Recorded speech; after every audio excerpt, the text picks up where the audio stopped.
আজকের এই চিকেনের রেসিপিটা একটু অন্যরকমভাবে বানিয়েছিলাম। নুন, হলুদ, তেল মাখানো ম্যারিনেট করা চিকেনগুলো আমি এখানে ৩-৪ মিনিটের মতো তেলে হালকা করে ভেজে নিচ্ছি। ভাজা হয়ে গেলে কড়াই থেকে নামিয়ে কড়াইটা ক্লিন করে কড়াইতে সর্ষের তেল দিয়ে তার মধ্যে দিচ্ছি হচ্ছে চিনি কালারের জন্য। আর এখানে আমি ২-৩ টে কিন্তু এলাচ দিয়েছি। এরপর এর মধ্যে দিয়ে দিচ্ছি পেঁয়াজ। পেঁয়াজটাকে ভালো করে নাড়াচাড়া করে নিয়ে এর মধ্যে দিচ্ছি হচ্ছে নুন, যাতে পেঁয়াজটা তাড়াতাড়ি একটু সিদ্ধ হয়ে যায়।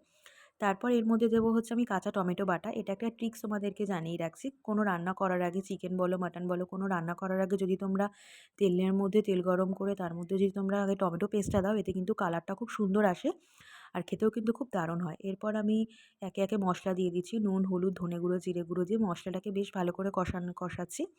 এরপর এর মধ্যে আমি এখানে আলু দিচ্ছি। আলুটাকে দিয়ে ভালো করে কষিয়ে নিয়ে এর মধ্যে ভেজে রাখা চিকেনগুলো দিয়ে আমি এবার মাংসটাকে বেশ ভালো মতো কষিয়ে নেব। তো এখানে আমি পরিমাণ মতো গরম জল দিয়ে কিন্তু মাংসটাকে কষাচ্ছি। আর আমি চেষ্টা করি যেকোনো রান্নায় কষানোর সময় পুরোটাই যাতে গরম জলে করা যায়। তো এই যে দেখো মাংসটা এখানে ভালো মতো আমার কষে এসছে। আলুও মোটামুটি সিদ্ধ হয়ে গেছে। মাংসটাও কিন্তু প্রায় সিদ্ধ হয়ে গেছে। তো এইখানে আমি পরিমাণ মতো গরম জল অ্যাড করে দিয়েছিলাম। তার মধ্যে দিয়েছি হচ্ছে পেঁয়াজ। পেঁয়াজটাকে দেখো অনেকটা হচ্ছে চিলি চিকেনের মতো করে কেটে নিয়েছি।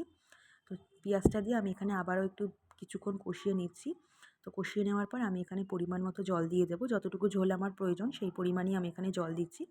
তো জল দিয়ে মাংসটা ফুটে এলে নামিয়ে নিলেই রেডি চিকেন কষা। তো এই যে চিকেন কষা আমার রেডি হয়ে গেছে। ঝোলও ফুটে এসছে, আলু সিদ্ধ হয়ে গেছে, চিকেনও সিদ্ধ হয়ে গেছে। তো এরপর এই যে নামিয়ে নিলেই রেডি চিকেন কষা।